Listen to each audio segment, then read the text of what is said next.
కర్నూలు జిల్లా అభివృద్ధి సంక్షేమం రెండు కళ్లుగా ఏపీ రాష్ట్ర ప్రభుత్వం ప్రజలకు సుపరిపాలన అందిస్తోందని జిల్లా ఇన్ఛార్జ్ మంత్రి మరియు రాష్ట్ర జలవనరుల శాఖ మంత్రి నిమ్మల రామానాయుడు పేర్కొన్నారు. ఈ మేరకు కల్లూరు మండలం తడకనపల్లి గ్రామంలో 678.50 లక్షల రూపాయల వ్యయంతో నిర్మించిన అంతర్గత సీసీ రోడ్లు 141 లక్షల రూపాయల వ్యయంతో కర్నూలు అనుగొండ రోడ్డు నుండి దొడ్డిపాడు వరకు నిర్మించిన తార్ రోడ్డును ప్రారంభించారు. ఇక నన్నూరు, చిన్నటేకూరు, కె నాగలాపురం, గూడూరు, సి బెళగల్, ఎమ్మిగనూరు రోడ్ను 2,250 లక్షల రూపాయల అంచనా వ్యయంతో నిర్మించిన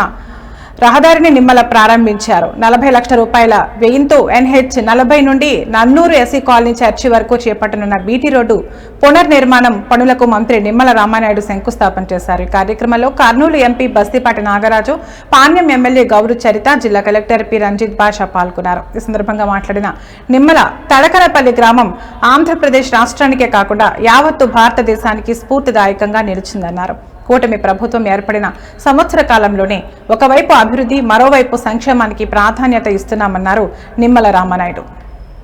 ఏపీ ఈడబ్ల్యూఎస్ఏ డిపార్ట్మెంట్ గాని ఇట్లా ఏదైతే వివిధ డిపార్ట్మెంట్ల ద్వారా దగ్గర ఈ కర్నూలు జిల్లాలో ఈ 10 నెలల కాలంలోనే 2,294 పనుల్ని 2,014 కోట్ల రూపాయలు ఒక్క కర్నూలు జిల్లాకి నిధులు మంజూరు చేసి పనులు ప్రారంభించడం అంటే ఈ యొక్క కర్నూలు జిల్లాలో ఈ యొక్క కూటమి ప్రభుత్వం అభివృద్ధి దిశగా ఎంత పెద్ద ఎత్తున పరుగులు తీస్తూ పనిచేస్తుందో ఇదే ఒక ఉదాహరణ అని చెప్పి మీ ద్వారా తెలియజేసుకుంటూ, మరి అటువంటి అభివృద్ధి కార్యక్రమాల్లో భాగంగా మరి 9,718 ఎకరాలు సేకరించి వారోకల్లు మెగా ఇండస్ట్రియల్ హబ్ పరిశ్రమ గాని, అదేవిధంగా 2,938 కోట్ల పెట్టుబడితోటి జయరాజ్ స్టీల్ ఫ్యాక్టరీ ప్రారంభించుకోవడం కానీ, అదేవిధంగా 300 ఎకరాల్లో డ్రోన్ కార్పొరేషన్ ఏర్పాటు చేయడం కానీ, అదేవిధంగా సెమీ కండక్టర్ బ్యాటరీ పరిశ్రమను 1,002 ఎకరాల్లో పీపుల్ టెక్ కంపెనీ తీసుకురావడంలో కానీ,